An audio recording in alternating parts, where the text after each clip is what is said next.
have really good eyesight, then stay in the back because, you know, we're going to ask you to look at these slides, and if you can see them fine back there, that's fine. You know, but if you want to come up, you can come up if you want to get a better view of what's going to be happening on the slides. You all got this presentation, or hopefully you did, by email. But again, if you want to come forward, you're certainly welcome to. I'm just going to say a few remarks before Tom starts, and I have to write these things down, so I want to make sure that I hit our points. The first thing is that when I came here in August, I had a retreat with the board, and one of their priorities for me while I was here was to come up with a plan. So I just want you to know that this is a priority for this school board, to move forward with this. So what we've done is basically, this is kind of a culmination of 4 months of work that Tom's put in, and our cabinet's going to our cabinet every week. We talk about this. It's been to that committee that we formed, that ad hoc committee. It's been to them twice. I see some of the people here that were on that committee. It's been to the leadership. It's been presented to the board. So now we feel like it's ready for all of you to look at today and tomorrow with your colleagues that will come tomorrow. So this is still a draft. This is still a draft. I need you to know that. Nothing has ever yet been set in stone. We know there's a lot more still to be revised. Well, let me tell you about this versus what the law says about a base wage.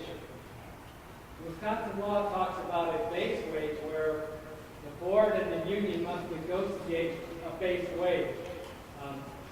Any increases that are negotiated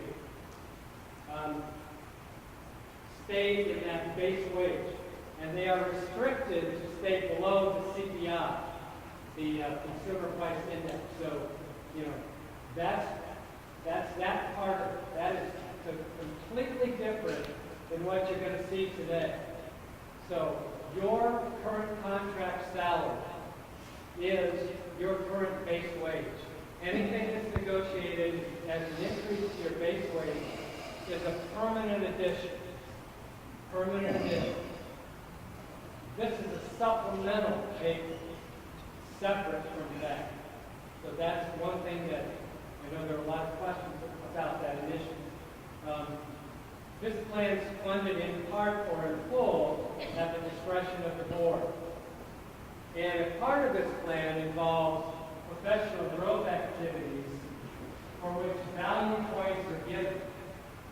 There's been a lot of questions about these points and the activities that are involved with them. These are going to be jointly recommended by you and your principal in the next few months. We just came up with sample point activities. So, should the board approve the plan, then there will be a master list generated from the approved recommendations that you and your principal will come up with that will go to the cabinet. So, we want you to focus today on the overall concept of the plan, that you understand how it works, and not necessarily get hung up on what these individual point activities are that we have samples of. So with all that in mind, we're going to try to get this going. We'll be taking questions at the end. So Dr. Tom Owens, who has been working diligently on this, is going to now present this to everyone. No drum roll? No, that's it. Oh, okay. Good evening, or good afternoon. Bonsoir. That point is pretty crucial, the one he made. We're going to be talking about a supplemental pay plan, and that's separate from what you now know as your contracted rate. Currently, your contract rate is your base wage. They're one and the same right now. If we implement this, they could be combined in some form, and I'll explain that as I go through. You're going to see terms in here about base wage, etc., not to be confused with the negotiated base wage. So you will never be paid less than what is negotiated in your base wage. So keep that clear in your mind. Anything that you would get through a supplemental plan would be dollars that would be in addition to that, okay? So set that over here and leave that in a box. We're going to talk about this thing over here called supplemental pay, okay? So this, we call the supplemental plan a teacher compensation plan. We sometimes refer to it as the plan, etc. And you'll see when I turn away, sometimes I lose the mic here.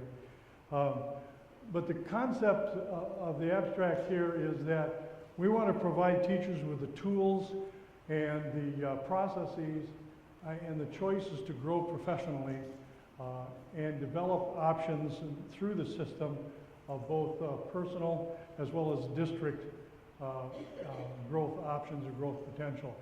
One of the very key points that we wanted to start this out on is talking about a new approach to school district culture that we have not had in Stevens Point before, at least that I've observed in my time here. And we want to kind of start on a new path and that bundled into the statement of support and overall growth. That once a teacher joins our team, ours being the whole district, all of us together, that we need to accept that individual as a member of our professional academic community, and we accept responsibility to work with him or with her to help shape and advance his or her professional growth, ultimately to improve learning for our students. So when we say this, we're not directing this at you, we're directing it at us, all of us together, that we need to establish a culture here where we see ourselves, administration, as well as teachers and other people in the district, as members of a professional academic community, and we need to work together for the benefit of children in the district. So, the plan is technically referred to as a teacher transitional alternative compensation plan. That's a lot of stuff to say at once. We just call it the teacher compensation plan or the plan because obviously it's a lot simpler. It's designed to flow on a calendar year basis. Oh, and let me say, by the way, let me go through the presentation. Hold your questions to the end, please. Just that it'll make things go a little better. I think it'll aid in comprehension, and then you can ask your questions at the end. General questions, please, not about your personal circumstances, because we shouldn't share that in the whole group here. But we're talking about doing this on a calendar year basis. And that may seem odd to you, but as we go through this, it'll make a little more sense. It's on a calendar year basis so that it benefits from statutory requirements of when we have to provide contracts for you and have things done. That comes up in February, comes up in April, May, June, and times like that, where we need to put a contract in their hand. So we need to have decisions made prior to that. So if we set it up on a calendar year basis and go from January 1st to December 31st, then we can finish up the tasks in December. And that's at a time coming back this time of year right now where it's a little less hectic than it is in May when we're trying to get the end of the year done, trying to get grades done, you're figuring up all of the other end of year stuff. The last thing you need to do would be screwing around with another layer or something on top of that. So if we can parse this to run on a calendar year basis, it fits into the timelines much better. Yes, we do transition 2 years, 2 different academic years, but the way we're designing this is really is professional growth for you, so that shouldn't matter, and it really doesn't matter. We can recognize things that you're doing in your classroom for one semester or 1 year, and another semester the next term, very easily. That can be accommodated quite well. So that's really not an issue. Base wage, as we mentioned a couple of times already before we started out, is a negotiated thing. That's a legal term nowadays. And we can only negotiate base wage. In this plan, you will see references made to bachelor base, master's base, and doctoral base. Those are not necessarily base wages, they could coincidentally be. But remember, we set the base wage thing over there on that end of the stage. We're not talking about that in terms of negotiations. We're talking about a supplemental plan. So any references or any overlap or congruencies are coincidental in this particular case. Okay, this is a supplemental plan. A teacher will never be paid less than the bargained base wage. And I just hit the button. Let's go back. A teacher may be paid more. That's the idea of the supplemental plan, to provide the ability to pay more. Because under the law, you can be paid up to CPI, but not over unless you go to referendum. But with a supplemental plan, the district board could exceed that. Today's dollars, that's a challenge, seriously, but we're looking at long term. We're not looking at today, tomorrow. We're looking, if we're going to do this and have this be long term, we're looking at something that, this isn't going to be like this all the time. There will be periods when we'll have more money, etc.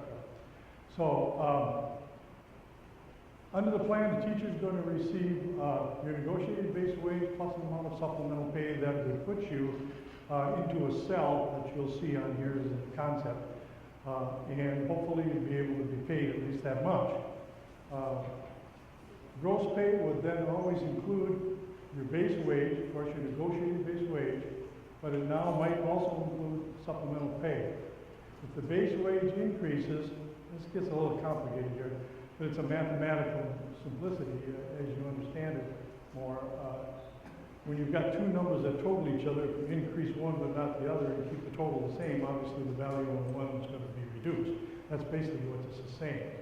So if you're getting a total of $40,000 and you don't increase what you refer to as a salary schedule, you're familiar with the term salary schedule. If you don't increase the salary schedule, it stays, let's say you're at 40,000, it stays at 40,000. And that's a combination of base wage plus supplemental. If you get an increase in base wage, but you don't also increase that table, then the supplemental by mathematics decreases so that you still stay at 40. That's all that's saying. Because we want to try to be as open and complete about the information as possible of what you're seeing. The district always reserves the right to freeze, prorate, supplemental pay, etc. as it goes on. The idea being that this is being offered at the largesse of the board to be able to put extra money in the pockets, and if they hit a situation where they don't have the money to do that, they have to have the flexibility to not offer a supplemental in a particular year or whatnot. So that needs to be said right straight out front, and everybody needs to be aware of that. That's the reason for that language. This is a chart. I just wanted to, in the original presentation, this wasn't in this location, but I added it in here for this tonight. These forms, the master lists, there will be two that will be developed.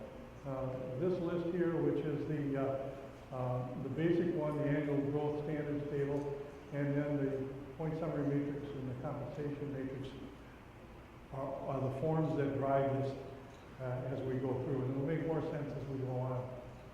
Initial placement. One of the toughest things is always how do we start this out, where do we put people, etc. How do we work this? Well, obviously in the first year, when we start this out, if and when we start this out, people need to work through that year to accomplish the points, etc., that they want to do. And at the end of that year, if it was a calendar year, for example, we start this year, and then in December, they tally the points and figure out where you go on placement, and then your contract will be adjusted so that when you issue the contract, say when you start the year after that, start the school year, the payments would increase. So where do we put somebody? Well, for initial placement, in the plan, the teachers we place in the cell closest to, but not exceeding their current base wage. So, for example, I threw up just a sample of what a schedule could look like. Let's say you're currently being paid $39.5. That's your current negotiated base wage, $39.5. It's more than $39.5, but it's less than 40, so you'd be placed here in that particular cell, the second cell. Now, remember, we kept saying you're never paid less than your negotiated base wage. So that doesn't mean you're going to get 39. No, you're going to get 39.5. You're not going to lose any money. So you're always paid at least that. It's just that we got to place you somewhere so we can start this off. And this then, by placing you there, allows you then for your next move, your first move, would be to go from 39.5 to 40. So you're moving up on the step. So that's the logic behind why you're placed there. Now, teacher compensation plan, at the end of the calendar year, you determine how many points were made, where they are at, etc., and where they're placed on the point matrix. That converts to a placement in terms of the salary schedule to make the movement. Movement's one cell at a time. However, if you achieve a master's degree or doctoral degree, you have the ability to jump. So if you're earning 42, 45, and the schedule for a master's is 51.5, you would jump from that $40,000 or 45,000 up to 51. There's a couple of times in the career of this plan, you can make some pretty sizable jumps, $7,000 in 1 year. So it's pretty big. There is emphasis in this plan, as you will note, on the achievement of a master's degree, and that's a fast way to excel and succeed. If you are able to work on credits beyond your master's and accrue a doctorate, you don't have to under this plan, but it also makes it much easier to sail to the top of the schedule if you have a doctorate degree.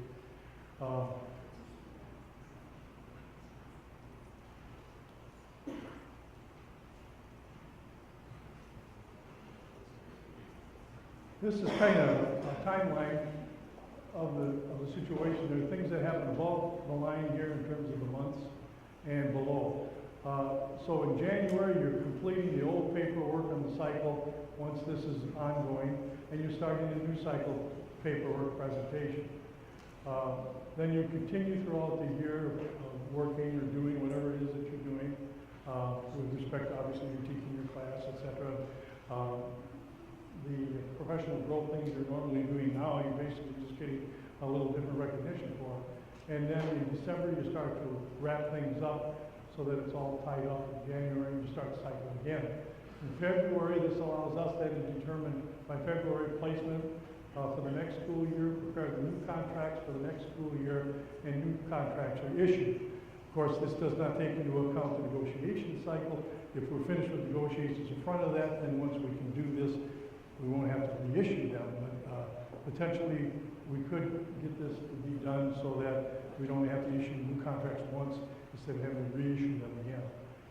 Which is obviously labor intensive for a number of people and somewhat confusing at times for staff because which contract am I looking at in my file and that kind of thing.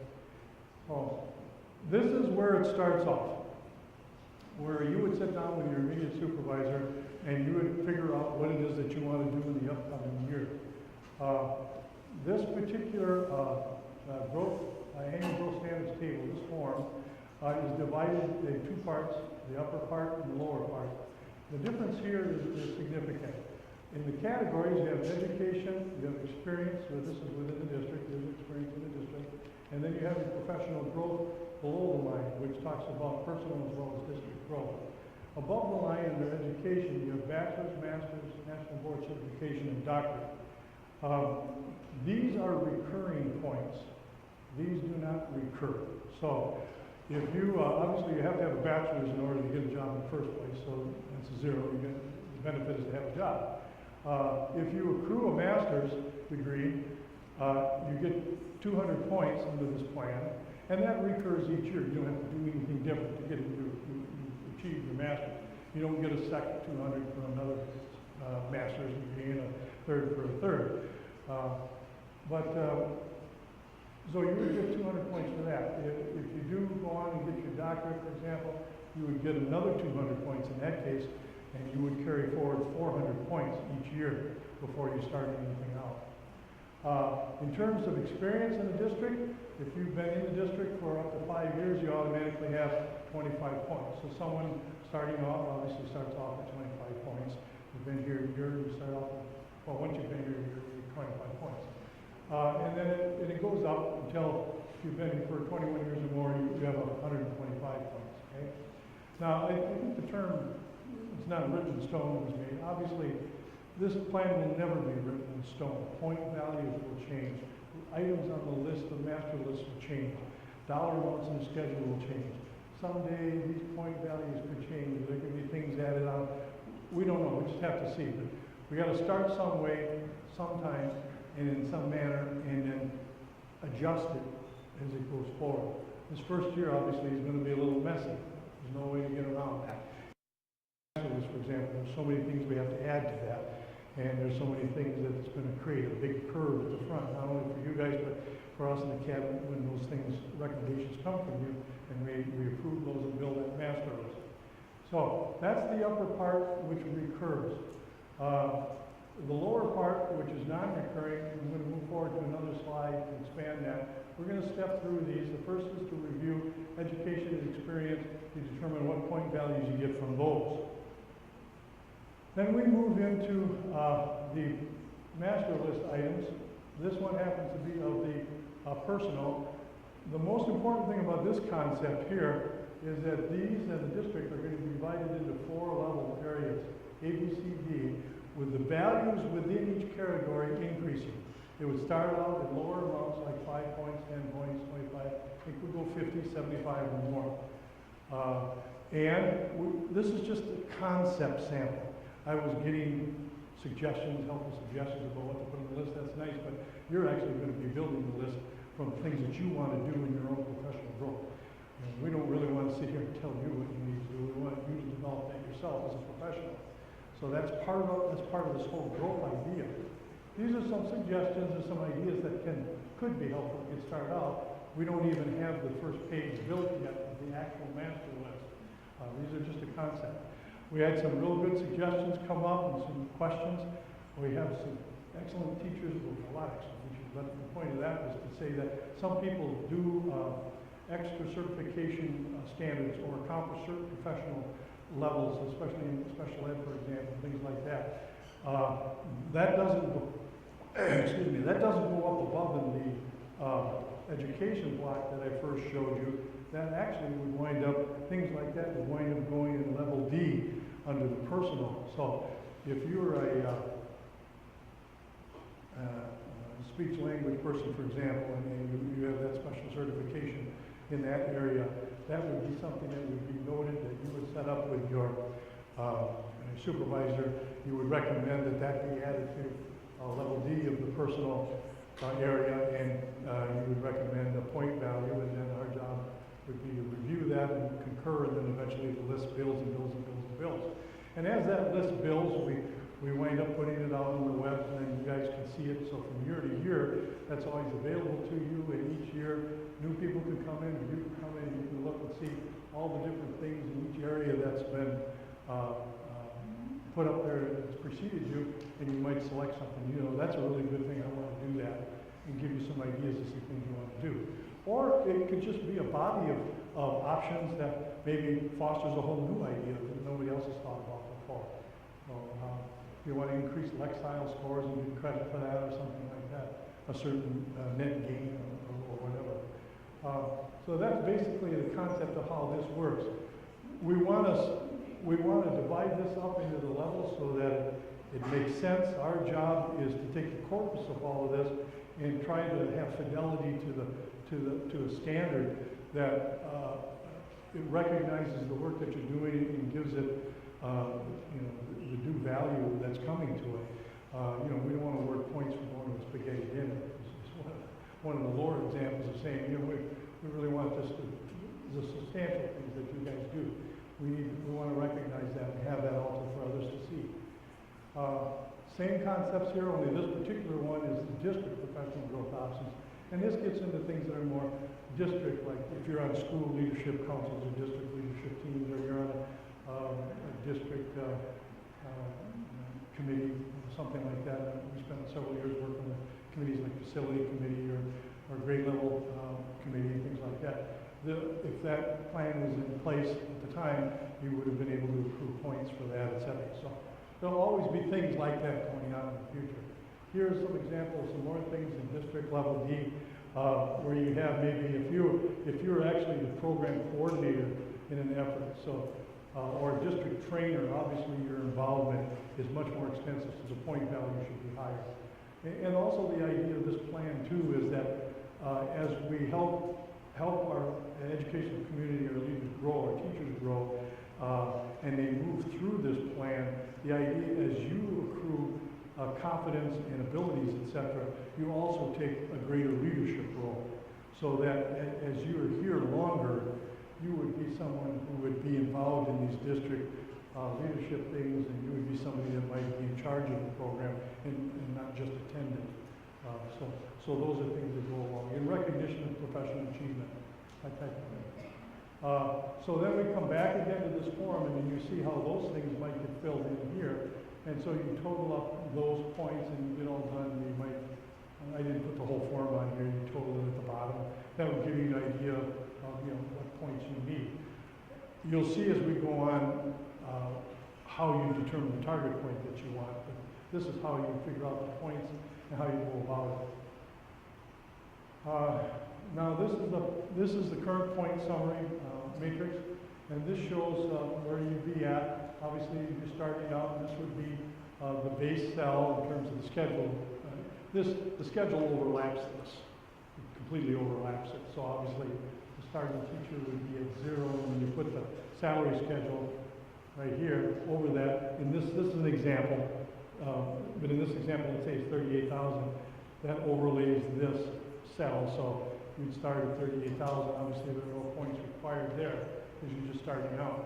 And 25 is not hard to get because you get that by being here 1 to 5 years. So see, that's kind of how it works. So this is the more of the growth factor, and then you get more into your professional areas with professional and senior, and then master professionals. Now, the initial placement of where you're going to be in these categories is based on what you're currently earning, etc. And that was not thought of or had any relationship to these words. Okay, so somebody may be a excellent teacher, professional teacher, and maybe they're in this category or something. That's not an insult. It's just a situation. As this process goes and everything starts to click and work, that all gets worked out. So, like I say, initially it's not going to be perfect. We're never going to solve everyone's individual issues. And the first year is going to be a messy year. We're going to have to muddle through it and realize we got to make it work. You can also number these in terms of doing some calculations. They actually these cells have numbers over 1 to 25. So that's behind the scenes for what it's worth. I thought I'd mention that.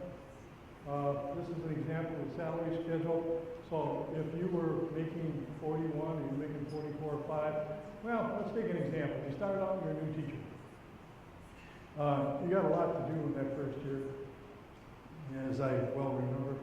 And then as you go through the years, the first 3 years, you're learning an awful lot. And you're getting much more comfortable.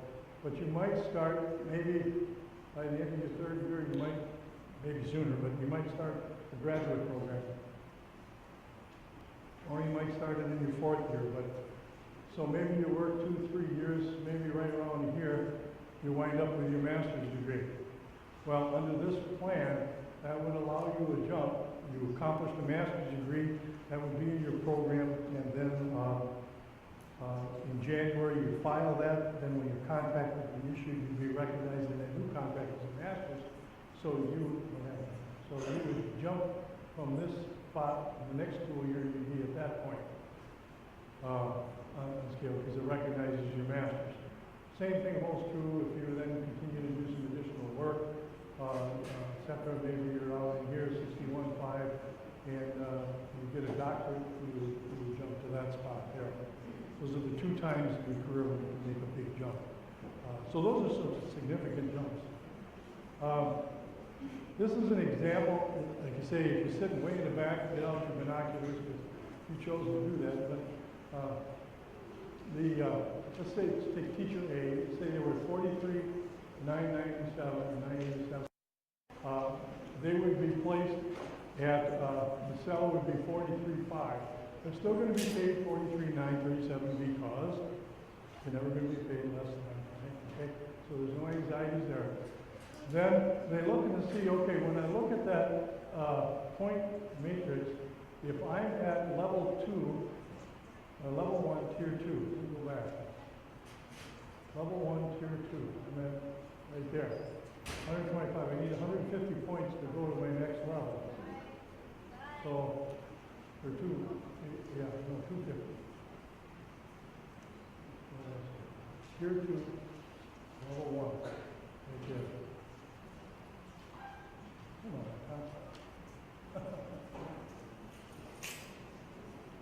250, tier 2, level 125.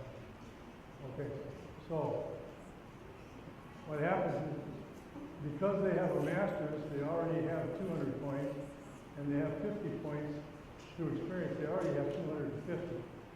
So in this example, I might have written that down, but in this example, if they need 250, that's easy to get because they're already at 250 without doing anything.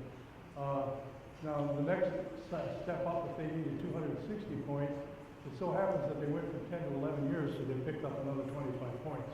They tripped into the next category up. So in that particular case, then, they picked up 25 points. They have 275, but they only need 260.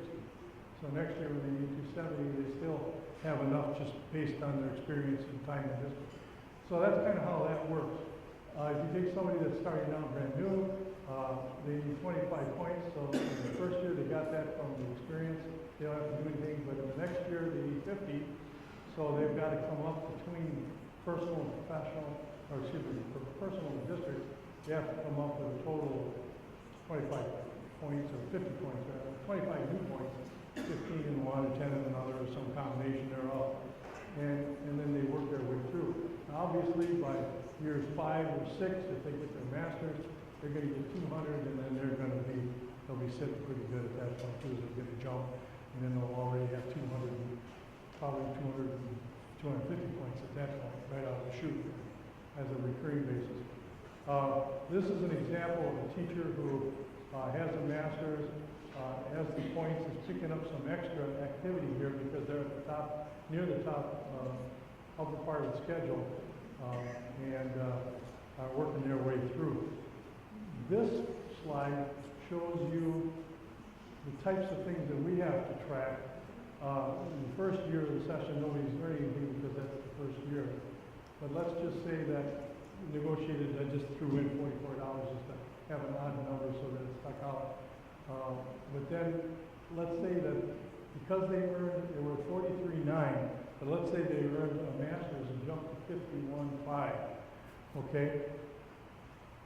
You add the 43,937, you add the $44, because that's a guaranteed amount, that's a negotiated amount, and you subtract that total of those two from this, and that's the supplemental pay. So you get an additional, in this example, $7,519 in supplemental pay to take you up to that master's cell if it's paid at the full amount. Okay? Then in the next year, let's say you negotiate again another $44, and you're going to go to sell, the next cell up is 52.5, it's a $1,000 lift. Then you add this amount plus the 44, subtract that from that, and that's the supplemental pay you get. It kind of works backwards in terms of the supplemental, so that's how that particular thing works. So, these are the forms that are involved. You start out kind of figuring out how you calculate your points. You use your location and where you are in terms of your tier and your level to determine I need to go from here to here, so I need 25 more points, or I need a total of 175. You look at this sheet to see if you have it. If you're sitting here, you say, okay, next year I need 270 points, and you work with this sheet over here to figure out how many points do I have that recur. If I don't have enough to make that 270 or 275, whatever it is, what professional development things do I need to do? You can always do that. I mean, there's nothing to stop you from earning more points or doing professional things. That's clearly up to you. But then we look at the point values, and then wherever the particular salary schedule, we call it compensation, which is. Okay, that's a lot. Let's take general questions and see maybe if, I don't know how clear I was, but hopefully that was clear enough. So please, your general questions.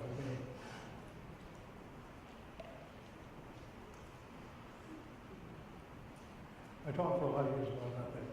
Come on, you guys have some questions. Yes, ma'am. My first gut reaction is holy moly from the paperwork. As teachers, and I know I'm assuming administrators as well, we're busy people. We already have a lot on our plates with this and that and all this other paperwork and EE and everything else like that. Yeah. I'll repeat the question for the rest of you. Where are we going to find time to do all of this? It's so Okay. Okay, she's expressing a very normal anxiety about the plan. Totally understandable. She's saying, oh my God, what are we going to do with all this paperwork? How are we going to find the time? And it's absolutely understandable. There's no put down on that at all. When we developed this, we went into this knowing exactly that anxiety exists or would exist. So you were right on the money. So good question. We designed the system to minimize that. We are not expecting you to come up with things that you don't already do. For the most part, this is going to allow you to take the things that you already do in that master list, add them to the master list to get them recognized. You're already doing things. There are teachers here that are doing some great things that a lot of people don't even know are going on. They're wonderful to share, and it could be beneficial to others. So, in terms of paperwork, that little sheet let me go back to the paperwork. This first sheet, that's not going anywhere. That's just between you. That's a worksheet. That's going between you and your supervisor. That's not a big deal. You're already meeting with your supervisor, talking about what you're doing. This is just, you look at the points and you figure these things out and talk about what you're doing. Yeah, initially when we start this plan out, it's going to be a little more cumbersome because we're not used to doing it. So it's going to be a little bit more time involved. There's going to be a little, yes. And we're going to get hammered like crazy because it's all going to get dumped on us. So I understand that. Believe me, we're totally aware of that. As we go through this year after year, it gets easier and easier. But even in the first year, it shouldn't be too terribly cumbersome.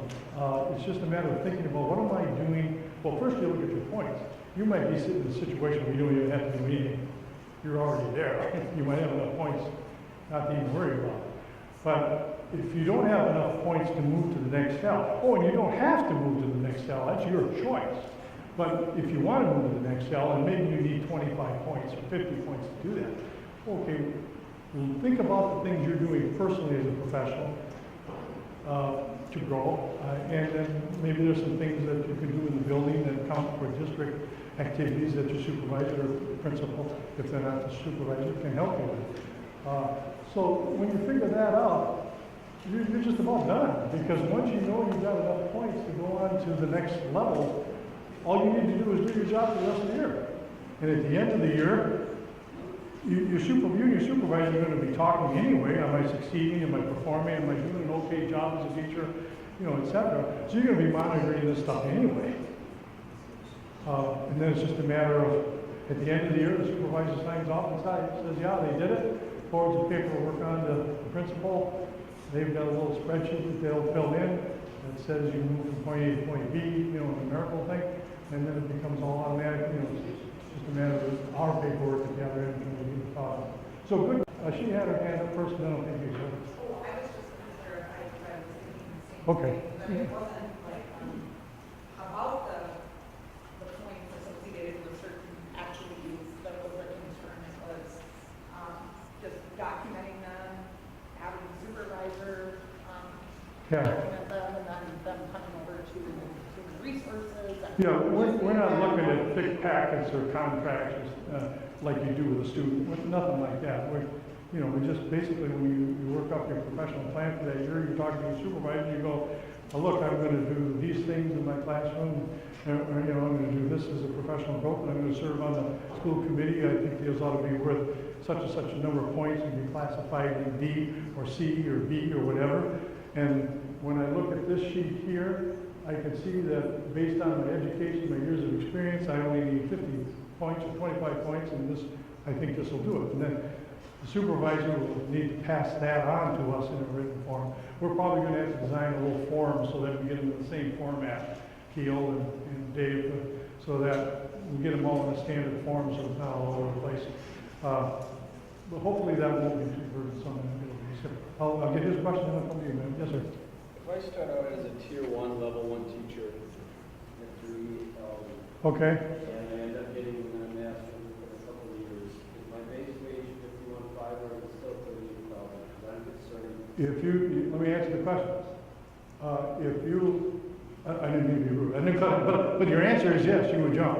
Under this plan, if you started out here, and in the third year, you're at 40, but you get your master's, you're gonna jump to next year to 51.5. Yes. And that becomes your supplemental pay. Base wage is negotiated. That's why I always want to told you, your base wage will be in there. Let's say your base wage is 38,000. And let's say we're not negotiating anything different for simplicity's sake, okay? Your legal base wage is 38. If you jump to 51, your legal rate is still 38. Your base wage is 38. That's important. That's a whole legal thing. The statutes require us to establish, to take the base rate, total those all up, and that's the base that we negotiate off of. So if we negotiated, let's say everybody was at 38, we total all those 38s up, and then that would be the total base for negotiations. So a percent increase would be off of that base. We're not talking about that. This is above and beyond that. So you will never be paid less than that. Okay? Now, in point of openness here, so that everybody understands, nobody's trying to hide anything here. There's an odd situation that occurs that this gentleman, he's got a sidebar going on here, but I don't know if he's going to hear this. It's going to frustrate you and folks like you that get into this situation. It's the law. I can't change it until the law itself changes. And that's this. You come in year one, you work for 3 years, you get your master's and you jump up, let's say, to 51.5, okay? Your take home is still going to be 51.5 in this scenario. You're still making 51.5. Legally, you're within that 38,000 of that 51.5 is your base rate, base wage, as a legal definition. The difference between 38.5 and 51.5 in this example would be supplemental pay. What's going to be frustrating for you folks in your situation, understandably so, is we hire somebody the next year off the street who has a master's, because that's their initial payment, that establishes their base. That's how a base is established. Their base would be 51.5, their legal base wage. So yeah, that's not the district, that's state law. So there's no way we can change that. The take home is the same. You're still getting paid 51.5. It's just a different way we splice it for negotiations. Okay, if the pot of money is it possible that the district could cut the supplemental pay down? Absolutely, yes. That is true. Because they are doing this above and beyond the negotiated on their large yes. The probability of that is made more difficult by the fact that, hey, that's a pretty tough hurdle to do, isn't it? I mean, cut. They might not increase it, they might freeze it and hold it. That's more likely. But I'm not going to stand up here and tell you, is it possible that they could cut? Because it is. Whether they do it or not, frankly, that'd be an uphill battle for them, but it certainly is a possibility, and I would dare tell you something different. I'll get some other questions here, because somebody else in here had a question. Yes, you did. So where will a new hire be placed? Like, for example, someone with a master's degree with 15 years? Okay, each individual that comes in and is hired is based on the circumstances of that individual, in terms of the years of experience, their degrees, etc. So this plan is not a plan for determining new hires. That's done separately. This plan is for existing people and how we move up. It provides a framework. It provides some way that you can look ahead and say, if I do this, this, and this, I hope I can expect to accomplish this in my career to get to this place. That's what this is for. I'm just talking about, when I mentioned that fact, I wanted to be fully upfront so that you understood that when it comes to base wage from a legal standpoint, base wage is whatever your current negotiated rate is. When a new person starts, their initial contract establishes their base wage. This supplemental plan is not designed to deal with that. That's done by other policies, by the HR department, by determination of circumstances outside of this plan. Let's go way in the back. Yes, sir. Back to the. Ma'am, sorry, I can't see. That's okay. Back to that pot of money, when would the district figure out what it would be? At the beginning of the fiscal year when people are working on their points, or would they be told in December, sorry? Yeah. I mean, how does that work? The money availability is always a challenge, and it changes from year to year, but most things is affected with the biennial budget. That really is what determines the availability of funds from year to year. So This people- biennial budget, and this year, we got no new money at all, zip. Next year, we're supposed to get $100 per pupil, which it should come up to about $730,000. Some of that has already been committed, like the summer school pay increases, et cetera, and there are a number of others. We hope to take some of that to use for this.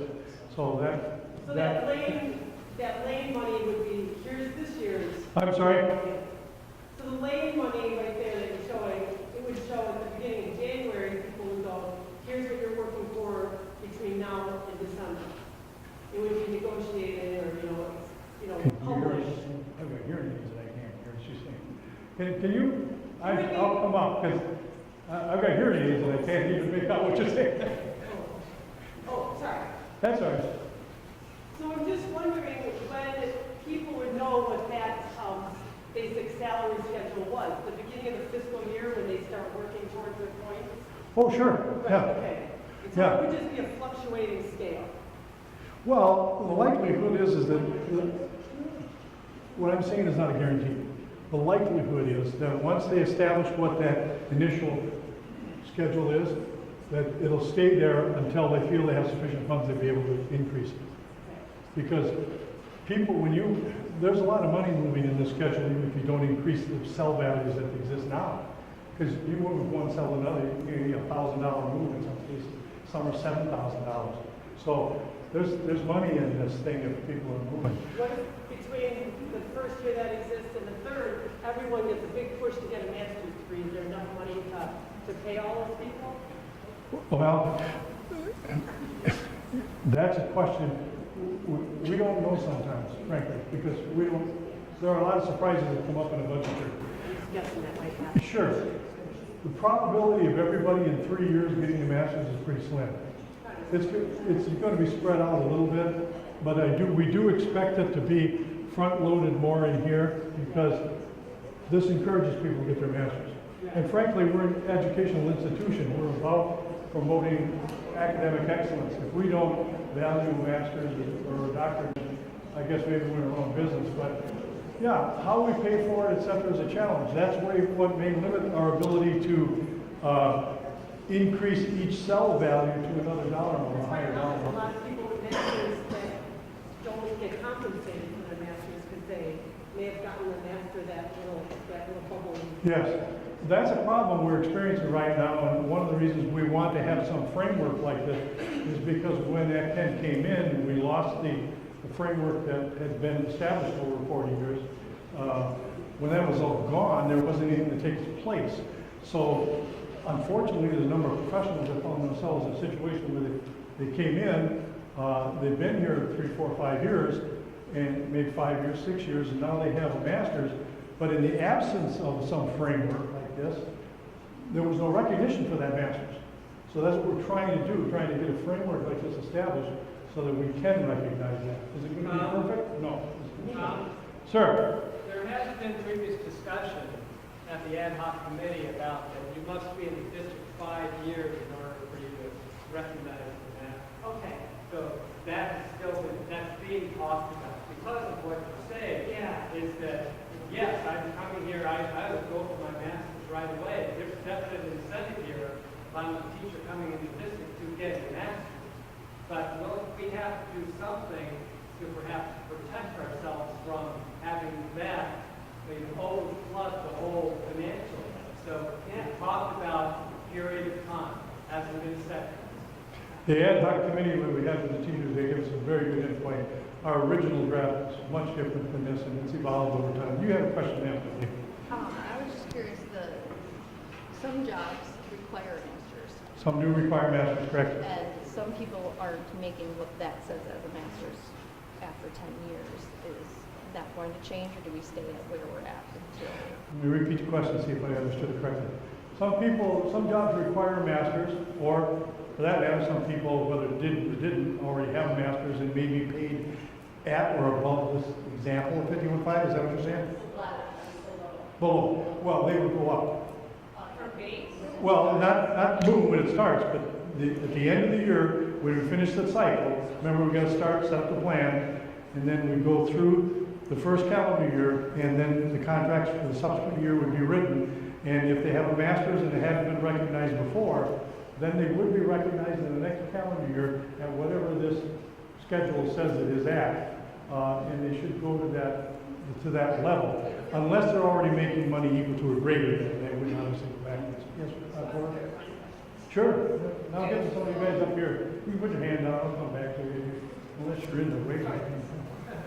Okay, so if I currently have my master's and my job demands that I have a master's. Right. And I make less than 51.5, which is what you're saying is the bottom, the base for a master's. There's no way that my base wage, let's say it's 45,000, will get moved to 51.5, even though my job requires the master's. Okay, there's two questions embedded in that, two circumstances rather than that question. She asked the question, if you couldn't hear, if my job requires a master's, and I'm being paid less than, say, 51.5 as an example, and I go up, will my base wage change? Remember, we tried to say this over and over and over and over and over at the start and all throughout this. And don't get me wrong, I'm not jumping on you, okay. Base wage is a separate legal thing. We don't change base wage. Base wage only changes, only through negotiations under the current law. So the answer to that is no, your base wage will not change. However, under this plan, the design is that you would, at the end of the first cycle, when we do the next contract, you would be recognized for your master's if you're making less than that. And your contract would go, in this example, to 51.5. Your take-home pay is going to say 51.5 as a gross.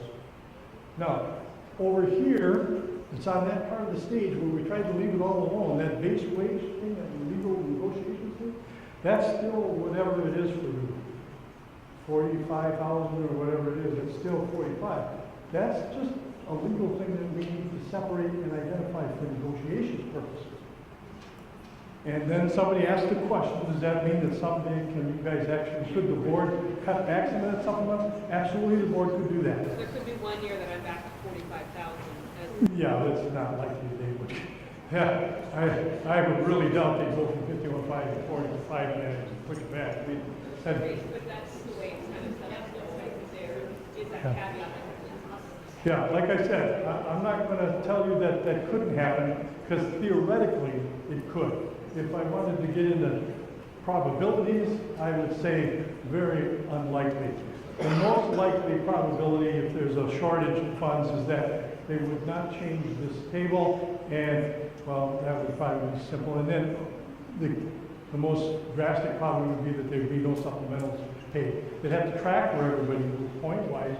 You'd move from that next cell to the next cell. That mechanics would still have to go on, but you might be frozen at that one rate. Let's say 51.5 as an example, if there were short funds. And then eventually they'd have to catch you up. So yeah, so that's a possibility. In the absence of this, of course, you got none of that. Let me go down here and then I'll go back up at the top again.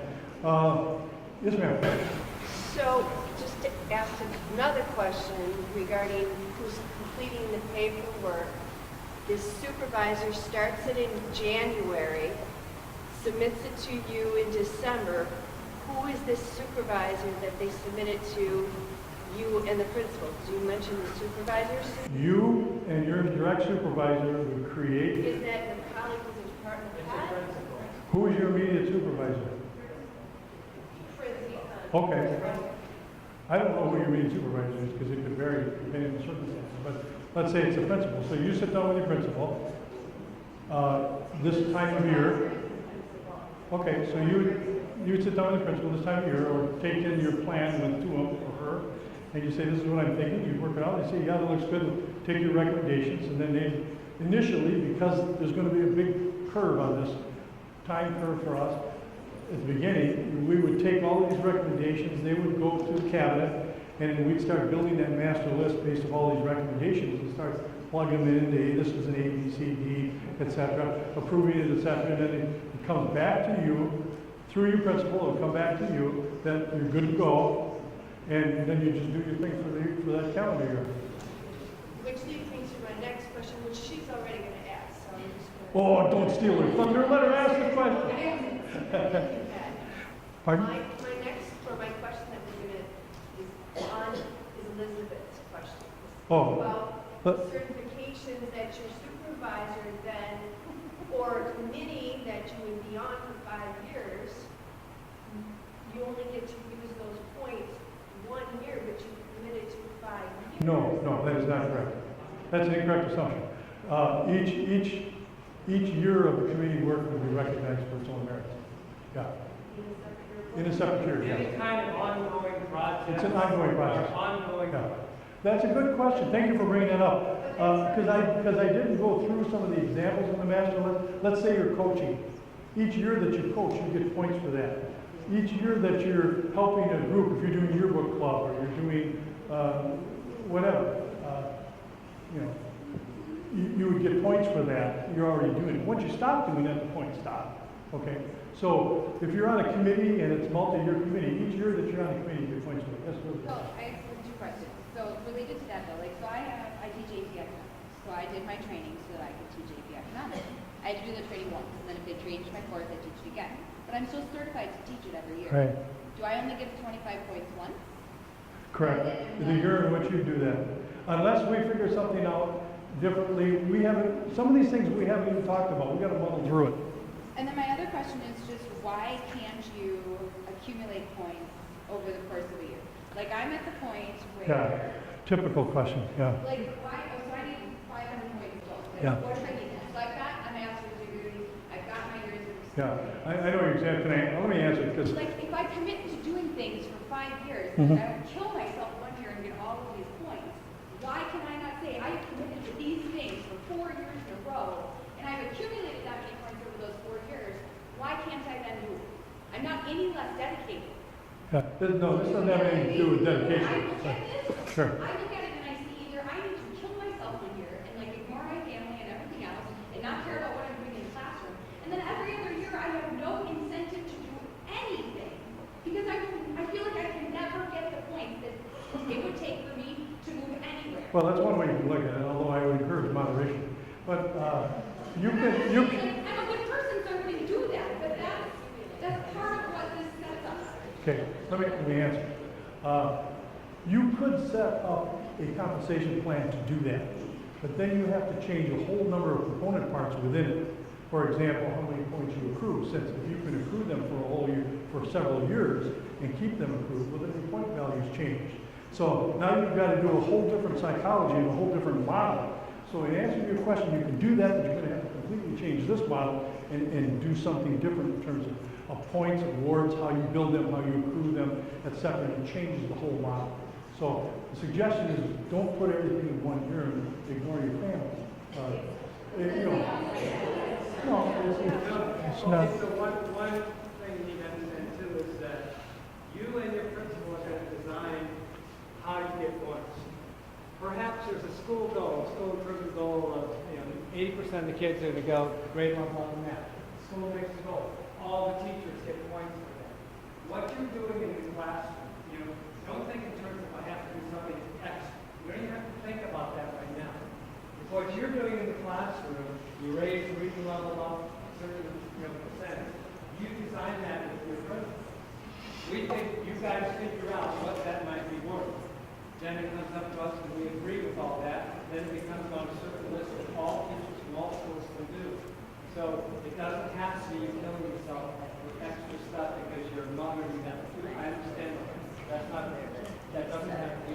Okay, let me take this question up front, and then there's a gentleman in the back, way in the back, that has one. I'll go back. Okay, so just thinking logistically, I think the major scare is that we're only guaranteed that base wage. So let's say I'm a person, I've got my master's, but I'm at that 45 range, whatever else, shouldn't I just quit and get rehired, so then my base wage is 51? Right, right. You can try that.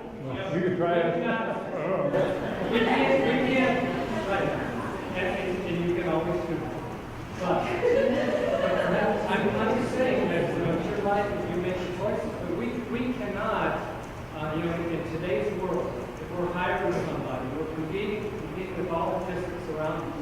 We know that there have been years here in this district that there have been low wages, wage strokes, and whatever. It's happening all the time. There's some districts around us now are able to offer more, and so we lose out. But if you do hire somebody, and then you have to compete with that. So we understand that there are people in this district that, you know, you've gone through a lot as far as wages. But we have to start somewhere with being able to say to you, this is one way that we can maybe get something back. That's what this is all about. But we know that there are circumstances. I understand the frustration that's really behind the comment, I do.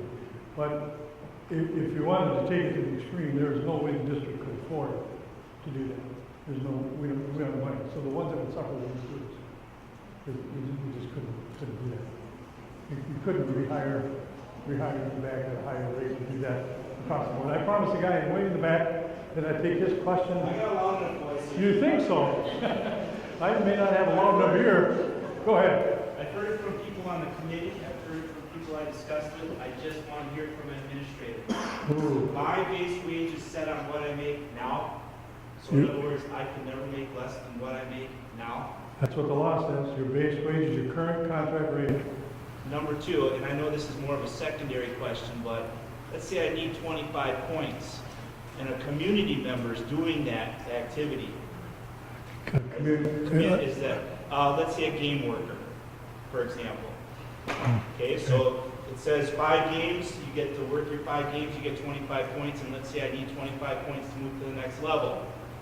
Is the school district employee teacher going to have that opportunity before another employee or community member? In other words, are some of these jobs, some of these responsibilities going to be open up for employees to be able to do those things? There's a club at Stash, a community member is the advisor for that club. They're more qualified than I am, but I need points. Well, that's a tougher one to answer, and I'm going to be forthright with you. I don't know specifically the answer to that, and I don't want to blow smoke in your face. I don't know. There are things that we're going to have to try to figure out and muddle through with this that we haven't been challenged with. Normally, we haven't been challenged with the problem today of people wanting to do what you're saying. Get in there and supervise, et cetera, because they want to do that, you know, whether it's for the kids or, in this example, points or whatever. So we've got to look at that, figure out how this all fits. It would be very difficult for me to believe that there couldn't be a way, notwithstanding that particular example, where you and your supervisor couldn't come up with 25 points. You know, and if you folks are looking only at the concept master lists and thinking, oh my God, how am I going to do this? Well, that's just the concept. This list, when we get done, should be very lengthy. With all of you folks and all of the things that you're doing that are so terrific, adding and building these up and giving ideas to others, this should not be very difficult. As time goes, it should become increasingly easier for you to do this. Yes, ma'am.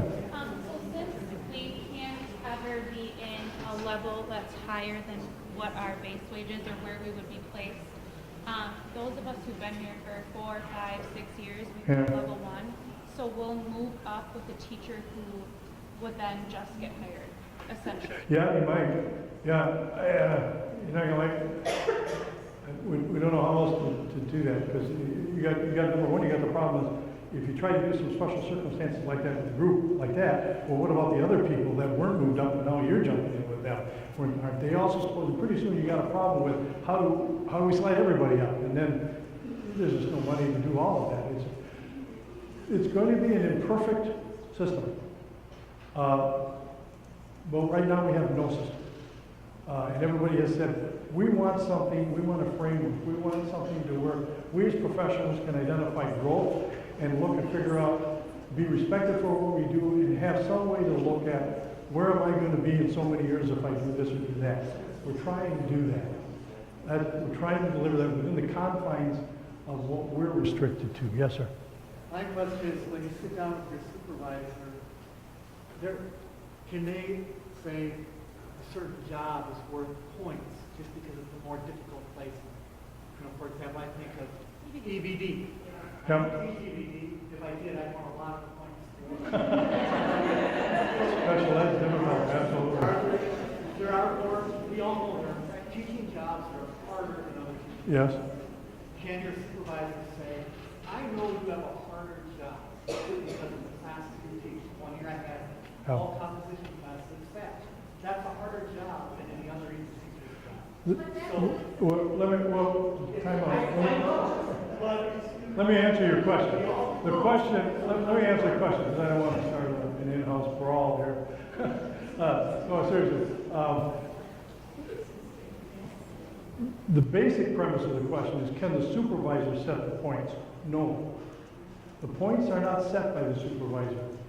Remember at the start I said, one of the things that the cabinet is going to set the points, because we need to try to keep a balance in the corpus of the whole plan, as well as fidelity within each of the categories of the group, so that the amount of effort that you're doing in your professional growth, that others are doing a similar effort, are of similar value. So if other special ed people are doing these things and they're of certain value, then if you're going to do something that's similar, then that should have a similar point. So the points are going to be established by cabinet. You and the supervisor can absolutely recommend points and say, I think it ought to go in this category for these reasons, etc. Absolutely. for a teaching position could have points attached to it. Well, when you get into areas of special ed, there are things that they do where points can be recognized that regular ed teachers don't do. Maybe going to IEPs, for example, writing IEPs up, or there are a number of other things. There are special programs or licensures that they may need to get where they can get additional points that a regular ed teacher normally can't get. Yeah. Yes, ma'am. I keep hearing that, you know, it's I'll get you what next. you're already doing, you know, what you're already doing, you're doing a lot. I'll get you after. I'm not seeing any of that on the point schedule though. All I'm That's seeing right. is extras. And so when will we? Oh, I'm sorry, I drifted. You don't see what on the I picture? don't see what we're already doing on those point values. I'm seeing a lot of, if you do this extra, when are we going to see, because you're saying, well, that's not going to be, it can't be approved by your principal. Right. And yet none of those things that we're already doing seem to be on that list. That's right. That aren't extra. That's So- exactly right, because that was just a concept Yeah. list, just to give you an idea how it's structured and what it looks like. It helps people to go, wow, okay, I'm already doing a lot of these things, but none of that is on there yet. No. So I'm wondering, when will we see those kinds of things before we? If this program starts, you will see those things. Once you guys turn those into the cabinet, you will begin to accept them, and that list starts growing with the actual things you're talking about, that's when you start to see them. And then each year that'll grow and grow and grow. Right now, it's nothing, it's zero. Instead of having a blank page, we had to have something up there to give you an idea of the concept. That's why we did that. But it would be nice to at least know what are some of the things that we're already doing and what would point values Well, be we'll for think that. in terms of Yes. your own professional growth goals that you have now. Think in terms of using those. You know, for instance, you have EBD teachers, so you have behavioral goals, and you can meet some goals, and some, you know. Okay. Then you get some points for those, raising Yeah. the reading levels up. I mean, But we can't know that. What kind of things the point value things would be, because like, if you have to get 175 points, and raising your scores is 5 points, well then it's like, Right. you're never gonna see anything, you know, it's like, so I guess it'd be nice to even have an understanding of what would that look like. I think if you look at the master list, even though those aren't the things that you're doing, if you look at the way that it's designed in terms of the concept, you'll see that the degree of effort that is involved and the involvement of people in those activities, as they grow and become of higher value and importance, as well as participation points increase. So one of the jobs that we have to do as cabinet is determine where these efforts best fit. We could not possibly put on the list now in advance all of the things that you folks do. We don't know all of this. There's too much. You guys are involved in so much. So it's going to take time to flush that out, but it'll grow. I said you would go next, and then I said I'd take this gentleman after you. Go For ahead. timelines, I'm assuming that this next contract that we get is going to be mainly like what our base wage is right now, and we will not see like these kinds of increases Correct. until January of next year. Correct. Yeah, in order for this to work, if they adopt it, we're going to have a short calendar year, and that's going to add to the anxiety a little bit. You could really start thinking about it now. You could jot down some thoughts in terms of what you might want to look at. I really don't think the point values up here would change much at all. That's probably going to remain pretty good. So you could take that and look at your own situation. And just working off this as a model, say how many points would I need? The trouble is you can just look and see how many points you have. And then, I know it'd be tough to figure this part out, but you could look at this, see how many points you have, and then think about the things that you're doing, and look at that master list example and see where conceptually you might fit. So I said, you'd be next. I just wonder how you're able to maintain and attract young professionals, knowing that I'm guaranteed $38,000. So I could climb up to 47, and I know you say that it's not likely, it's not going to happen, but I could drop to 38,000. That's all I'm ever guaranteed. How am I supposed to want to stay in a district where it is too big of a risk? I can never Yeah. starting. Well, it's that way. The teachers that have been here for 5-6 years, you're not showing any loyalty to them by not giving them those increases. I mean, that's just a slap in the face to all those people who have been here, put in that time for us. Well, you can clap, but you don't understand the concept now. I failed to explain the concept to you. Let me answer your question. It's not 38, you're 38,000 in the case of the person starting out. You're talking about the legal situation under negotiations law. Yes, you'd start out at 38, and that 38 would grow with whatever is negotiated. It is not guaranteed to grow. You even said that yourself. You said you have your... Well, now you're mixing two things. You're getting two things confused. It could grow through negotiation. It would grow through negotiations. Okay? Could or would grow through negotiations. So let me answer your question. You keep interrupting me. Just hold your breath. Okay? Let's say you got started at 38 and you negotiate $500 increase. Okay? Now you go to 38.5. That's a base wage. You negotiate another year, another 500. You go to 39. Okay? Those are base wages. Those could increase. That's with respect to negotiations between the employer and the employee and the union. That's for the purpose of our determining what is the total base wages, so we can determine what percent increases, because the law says we cannot give more than the CPI. Okay? Okay. Now, we can't, you say, oh, we don't recognize you as professionals, everybody claps. We can't give you more than that unless we do a supplemental plan. We're trying to set you up for more money, and then you say we don't recognize your professionalism, and then you'll clap. So it doesn't make sense, because we're trying to come up with ways under the law that we can figure out how to provide for you a structure and recognize your professionalism and set up a system where you can get supplemental pay above the negotiated rate where the law restricts us. That's what we're trying to do. We're trying to give you a system that you can say, where am I going to be 10 years from now? Where might I be 10 years from now? We can't change that. It's beyond our, it's not like we're trying to disrespect you. It's not like we're trying not to recognize your profession. Quite the contrary. We're trying to figure out how we can do that with what we've got. So I got to go back to I'll take your question. I got to go back. I got to go.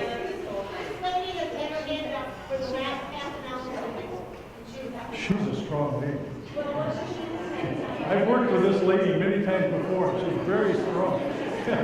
She was also on the ad hoc committee. Go ahead. So my question would be, given the tenor of negotiations and the idea that the district has said that they have not been able to give us anywhere near CPI, so we have settled for less than half of CPI Right. since you decided you would negotiate with us. How are you going to give anything to the base and have money for the supplemental pay? So I would like to know the hypotheticals that you've run so that you can tell us, is this plan sustainable 3 years out, 5 years out, or 10 years out? Because if we have people who have been here for 4 years who have seen nothing and are now going to commit to another 5 years, how can you tell us that this is sustainable? And then a follow-up question would be, if the district says you are frozen and your points evaporate at the end of that year, do you need to earn points in years that you're not going to be making any more money? Let's take the second question first. If you freeze a particular year and there are going to be movements recognized in supplemental, and you work and you earn those points, if the points that you earned in that year do in fact move you from this cell to that cell, for example, you still move to that cell. So they're not lost. Okay? That takes care of that. Your rate payment might change, okay? Just like when you initially placed it. You get moved there, so eventually, and when money becomes available, it's caught. Okay, now do your first question. That's a tough question. And I'm going to be very candid with you. Neither I nor any person in my position in any school district in Wisconsin can guarantee sustainability in anything. But what have you Because done? when that, So I mean, how many scenarios have you run through this saying, you know, we're going to take so many teachers who've earned their masters, because you know who's earned their masters in the last few years. The Let's first- take them and plug it through, right? So how, and given that we haven't been able to get half of CPI, where's the money going to come from? the money, some of the money that's going to come from in this first year of implementation is actually into the second year of the biennium. It's the first year of the next biennium budget. So we're hoping we're going to be able to have some money given to us. We hope they stop this nonsense and provide additional funds for us, so we have some money to do that. If they give us nothing, we're not going to have any money to increase anything. We're not going to be able to pay a supplemental. We'll only be able to work off a negotiated basis. If we don't have the money, we can't grow. That's all it is. We've got the money. What we're trying to say to you as a body, we're trying, remember that first page, the second page, we talked about accepting people as a member of the professional community. We mean that. We're trying to change the culture here where we're in it together. If we don't have the money to do it, we don't have the money to do it. Kids come first. Okay? And we got to take care of the kids first. That's what we're here for. And if we can figure out how to get the money and get it to us, get it to people, we're willing to do that. We want to do that. And I No. maybe you don't have the answer, but how many hypotheticals have you run? I'm guessing you must have run some scenarios that tell us whether or not this is sustainable for the foreseeable future. Some of it, yeah, it is sustainable for the foreseeable future if you don't look beyond 2 years. Because you can't beyond the annual budget. I don't know what they're going to do. You never know what the legislature is going to do. If they provide the funds, we're going to have more ability to be flexible. If they provide less funds, we have less ability to be flexible. I wrote some models on this where I can tell you that you're looking, if it's fully funded, you're looking at probably 1.5% increase as a group, which is more than what you're getting through negotiations. But we're not trying to not do one and do the other, we're trying to do both. The whole thing is availability of funds and how we get this to work. So on the one hand, we're sitting at the negotiation table where you raise the issue, and you say, we got to have structure, we got to have a plan, we got to do something. We're doing this, and now you're saying, well, why are you doing this when you don't do it? So it's tough. We're trying to make everything fit, and that's tough. So we've got about 9 minutes left here. Yes, ma'am. First of all, you asked your question, but if there's anybody that hasn't had an opportunity to ask a question, I want to catch that. Okay, I'll get you next. Yes, ma'am. I guess my main question then is, you know, if you're feeling confident enough to propose this to us, rather than going through all this rigmarole, why not, because as she mentioned, our past negotiations have been, you know, 0.5%, you know, not even close to CPI.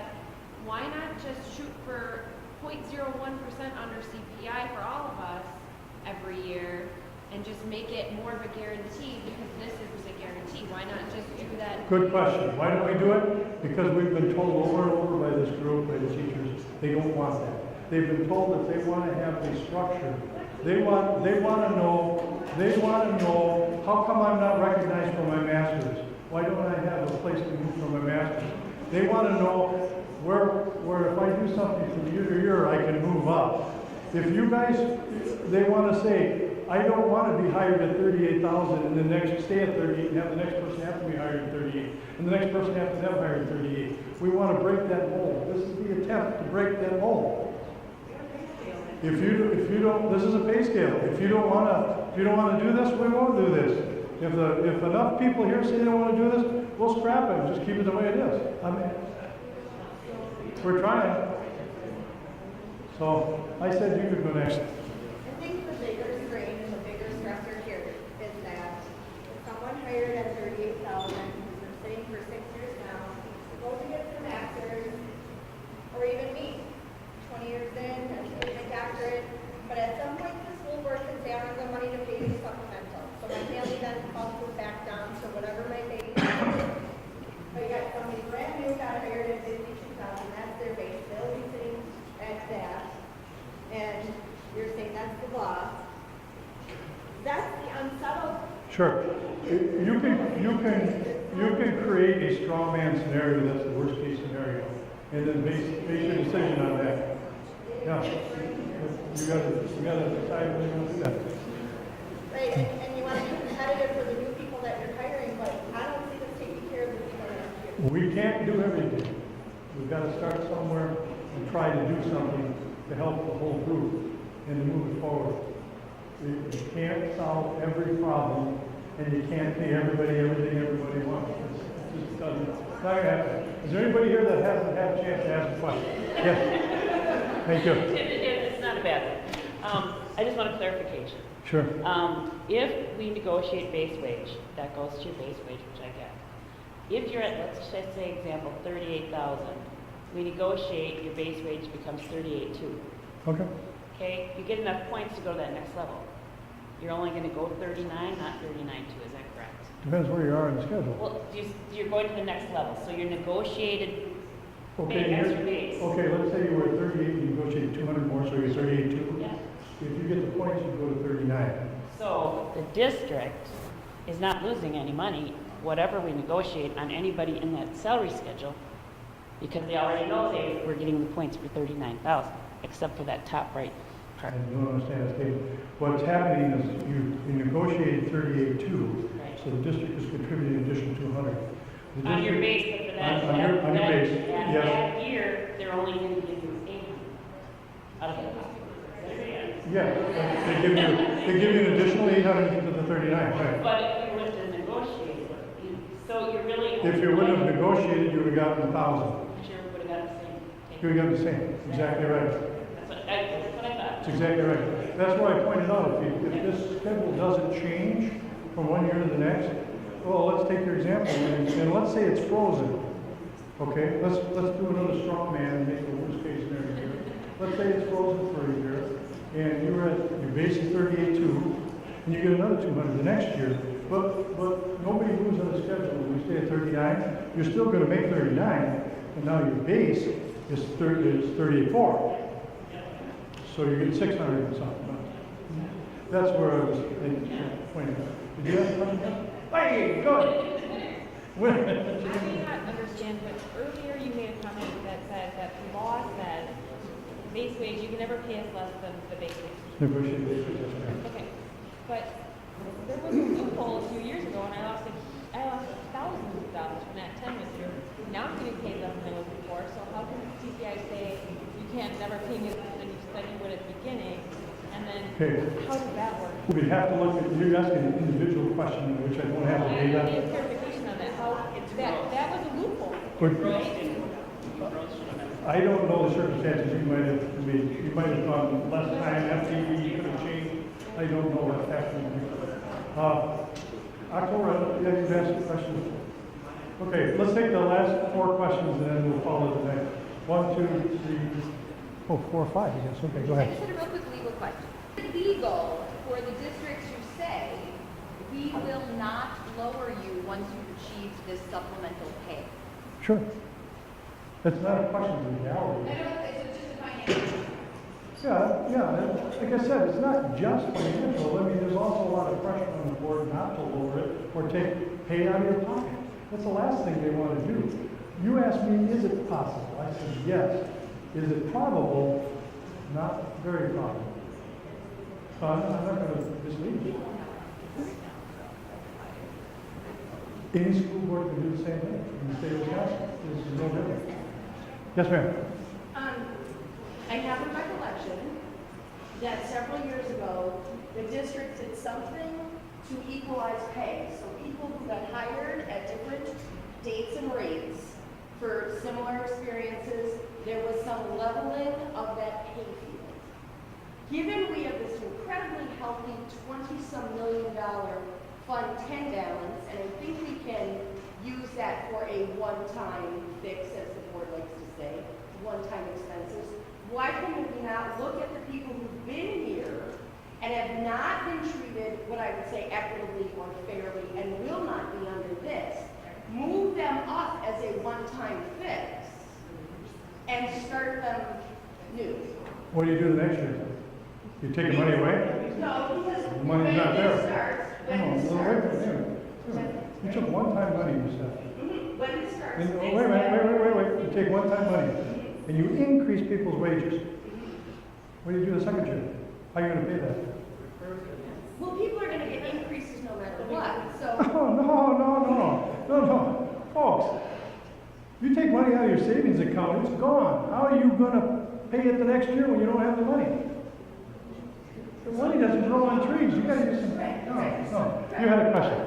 Yeah, I guess actually my question isn't so much for you, but it's kind of for everybody here. I'm just trying to get a read on, is anybody worried about school climate and this idea of some people being able to just basically do, in the department that they're in, the position that they're in, they're just not able to coach, or they're just not, I guess I'm more worried about us being pitted against one another. I mean, yes, we are all mature adults, but I think that's my biggest concern about this whole thing is that, I feel like the head shaking. I just wanted to kind of get an idea because, you have a committee, and it's great, and I'm on an established committee, but now people are looking to be on things. Who now gets to decide who gets to be on those committees? I'm just worried about, we've tried, and I think a lot of our schools are just unhealthy in terms of, camaraderie and just feeling really beaten down, and I'm just really concerned that this is just another layer that's going to be put on top of us. And I hear about all these people, I see faces that I know, and for me, that's right now my biggest concern. Well, the system is really designed not for you to be competitive with each other, but rather to be competitive with yourself, trying to get you to individually grow and design it. But let's say you have an administrator that doesn't care for you, and then they're not gonna award points to you. I mean, because they. Administrator, not the way the system works. Not the way the system But you're works. saying that I could get together with my administrator and I can talk about something that I can put together for my points. So, Okay. I'm not saying about myself personally, but I know you wanna just go and gloss this all over that that's not gonna happen. But Oh, no, I have never been the one to gloss it over and say it's not gonna happen. I've been probably more brutally honest about how the system works and open about this than you probably ever heard. But I also have to respond that you individually can tell yourself stories all you want. And those stories you can make up in your mind and in your head about straw man stories about how this boogeyman's going to happen or something bad's going to happen. Can happen, yes. But I didn't get a chance to talk anything. It's in the written document. But you also have the right to appeal. If you want to appeal to the captain, you want to appeal to the superintendent, rather, you can do that. If you think a principal or a supervisor is not being cooperative or is not doing it right, you have the ability to appeal and go around that. And it's just, I'm a mom of 3 kids and I'm on my own and I'm already on a committee and I already run track meets and I already run a club and I take kids abroad. Well, let's recognize that in here, then you just get that recognized in this. It actually would help you. And you work a 60 to 80 hour week. Okay, I've got 5 after, and it's been interesting. I've enjoyed it actually. I enjoyed your questions. Thank you for what you do for kids. Thank you.